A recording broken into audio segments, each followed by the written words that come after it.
Wanda and George Hobile are suing the father of their granddaughter, Jason Gray, for loans to pay bankruptcy fees and to buy a truck. Order. All rise. That's case number 49 on the calendar, the matter of Hobile versus Gray. Parties have been sworn in. You may be seated. Ladies, have a seat. Mr. and Mrs. Hobile, this is your daughter's boyfriend. They have a child together. I assume this is your daughter. Is that correct? Yes. Is your claim that you made 2 loans to Mr. Gray, one for a truck, which you have since repossessed, and one for fees concerning a bankruptcy? Mr. Gray says that the truck was never in his name. Truck was always in your daughter's name. When they fell behind in payments, you asked for the truck back. You took the truck back. It was never actually his truck. And with regard to the bankruptcy fees, he said that there was never an expectation that you were going to be paid back any money that you did in fact give him. You wanted them to start fresh, and you made a gift to him of that money. Let's talk about the truck. In whose name was the truck titled? Truck was titled in my daughter's name, Jennifer Marie Hobile. My husband and I were the lien. If it was Mr. Gray's truck, why wasn't it titled in his name? He owed DMV fees, and it was all kinds of problems that he had. He had marital problems, he had bankruptcy problems. The problems that he could not put the truck in his name. Had he filed for bankruptcy before he got the truck? No, he had not, ma'am. Okay, Jason, let's come back to you. Listen to me. You got the truck. At the same time, your girlfriend got a car. Yes. And both of those came from her parents. Yes. Because I read the papers and I put 2 and 2 together. So you drove the truck. Yes, sometimes. Most of the time I did. Don't play with me. I'm not playing with you. Everybody drove that truck. Who's everybody? She did. Her ex-husband did. Everybody drove that truck. He drove it. I wasn't the only one that drove it. What kind of work did you do? I did tree work at the time. And how did you get to work? I either had the company truck or I drove that truck. What company gave you their truck to take home? It was my brother's company. What company gave you a truck to take home? Name of the company? Gray's Tree. And if I called your brother right now, would he say to me that he allowed you, while you were working for him, to take his truck home on a regular basis? Yes. He would? He would. Really? Yeah, really. Okay. We may try him later. Now, you want to tell me about the bankruptcy fees that you claim to have loaned him. When was that? It was May of '08. He had asked for $1,100 for bankruptcy. He needed it immediately because his wife was going to file for all the bank charges that they had, and he had another vehicle that was in there, a Dodge Durango, that had to be repossessed, and he was going to have to pay $8,000 to $9,000 on that. If Jason could not get the bankruptcy. Okay, so he needed $1,100 in May of 2008, 2 years ago. Yes. Now, in March of '07, you claimed that you registered the truck. Yes, ma'am. And how much did you take out on the truck? I got a convenience check for $3,000. Okay, and between March of '07 and May of '08, how much did Mr. Gray pay on the truck? $400. So a year and a half after he made literally no payments on the truck, and I assume you were making payments on the truck. Yes, I still am. You gave him more money. Yes, because otherwise he was going to get hit with the fees from his wife, and he was going to have to pay for this Dodge Durango. I heard the story before. Okay. After you gave him the $1,100 in May of 2008, when was the next payment on anything from Mr. Gray? Nothing. Well, then where have you been for the last 2 years? Well, he assured me that in 2009 he was going to get a large sum of money from his taxes and that he would pay me then. Well, I was very lenient with them. I have done everything in my power to love my daughter, even though I felt that she got hooked up with a loser, a drunk, and that's what I felt about him all along. I felt that this was a bad choice that she had made, but she's my daughter, I loved her, and now she had a child by him. And so we felt that we could give him a fresh start, even though we didn't think he was the nicest person on the face of the earth. My husband working in corrections, we thought, well, we'll give him another start. It was a verbal agreement, no need to have anything signed, because I will trust you. And I did. and they faithfully said, he's very manipulative. He paid nothing. He paid nothing. Ms. Hublin, he paid nothing. He paid nothing. Listen. He said nothing. He made no arrangements. Every time I kindly said, could you please come over and let's talk about this? What do we need to talk about? He feels he's entitled to this, that this was given as a gift. I wouldn't give him anything as a gift because I never liked him.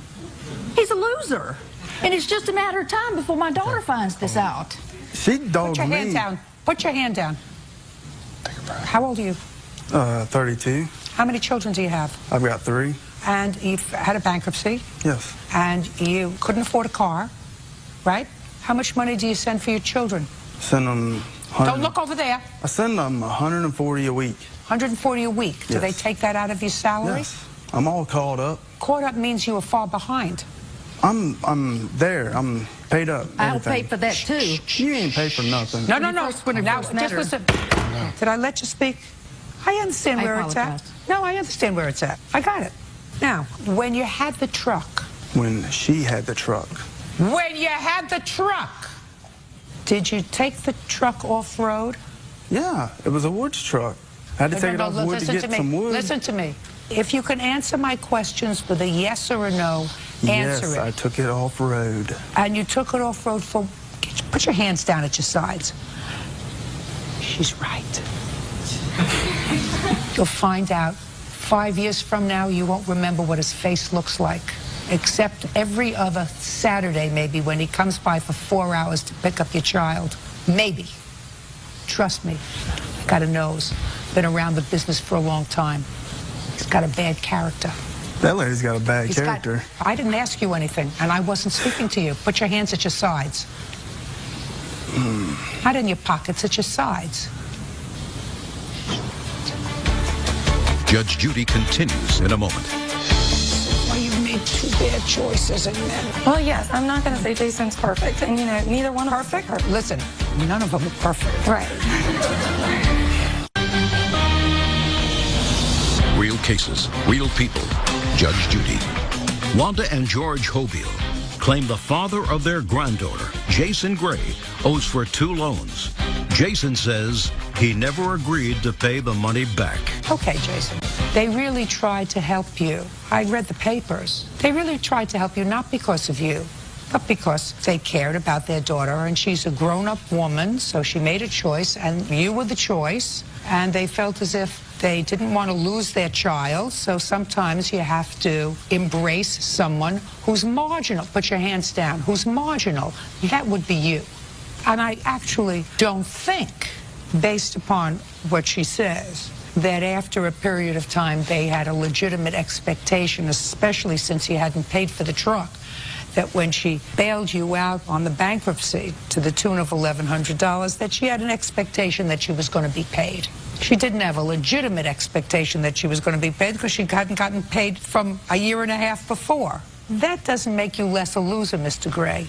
And I really just wanted your girlfriend to know that you have one mother, you have one father. Were you married before? Yes. Stand up. When you got married, did you think it was going to last? No. So you got married thinking that it was going to be temporary. Don't give me answers that you think are going to make you look good, because they're going to make you look stupid. No, I knew it wasn't going to last. I did it for my son, and it was what was right to do. And when did it become not right? When he had an affair on me. So what did you do? Him and his girlfriend lived in my house while I raised my son. And then they moved out, and I was stuck there with my son. That sounds like a very sick arrangement. Yes, it was. Well, it sounds like somebody who really needs a great deal of therapy or treatment who would live under that circumstance. Yes. Yeah. We've been in it all, our whole life. I'm not going to deny that. I mean, it's been family therapy since we were 5. That sounds like somebody's trying. Well, yeah, we all have. And I just wanted to give you just... Is he in therapy?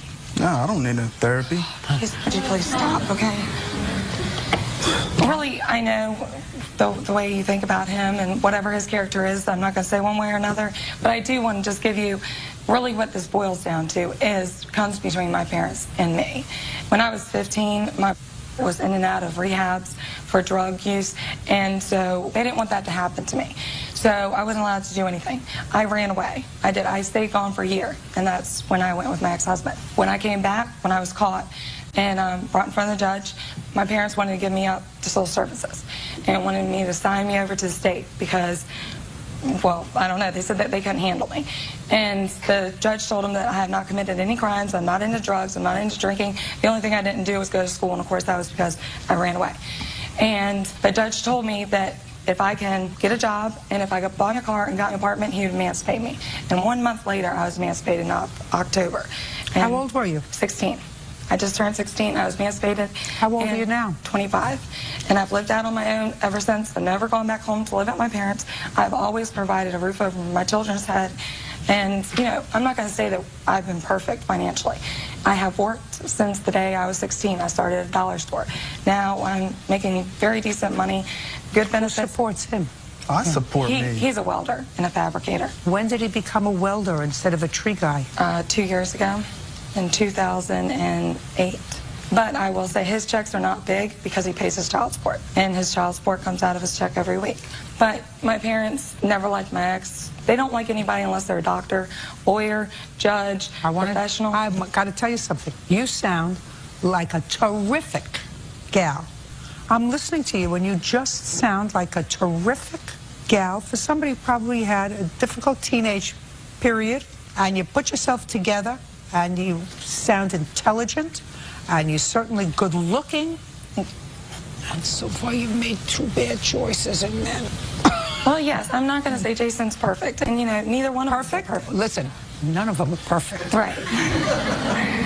But he has watched my son. He took my son. My son doesn't have a father. Then if he was a decent guy, Yes. he was, the one thing I'm not going to do is I'm not going to let money interfere with the woman I love and her parents.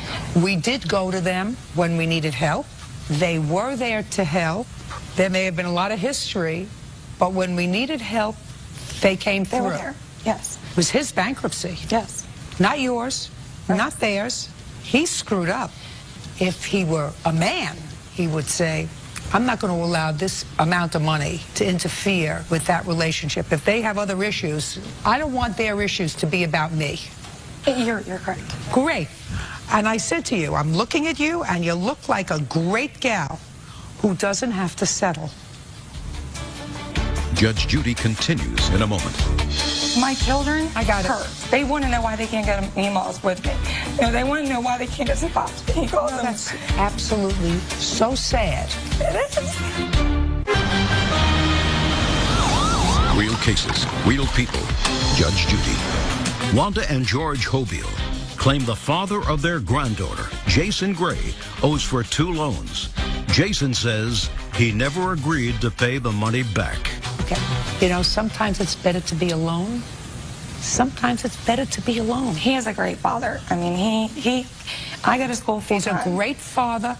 Then he'd want his children to have affectionate grandparents that he evidently went over to when he needed money. He needed $1,100. You have a brother, Alan, the tree surgeon. Did he give you $1,100 that you needed? He was going to, No. Did he give it to you? No. He's related to you by blood. You're not even married to her. You have a father? Yes. Did you go to your father? No. No. I went to my brother. No, listen to me. Jason, you got where I'm going? Strangers bailed you out. Strangers gave you $1,100. May I just... Yeah, sure, tell me. A lot of this, and I know that, yes, it was all for him, but I was the one who asked for it. I'm the one who went to them. They don't even communicate with Jason. Jason doesn't communicate with them. Just a second. Did Jason take the $1,100 from you? Yes, he did accept it. Yes, he did.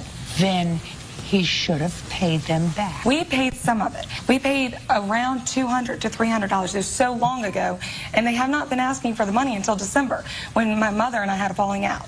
What did you have a falling out with your mother about? We had a falling out because my mother likes to control all of her kids' lives, and she does.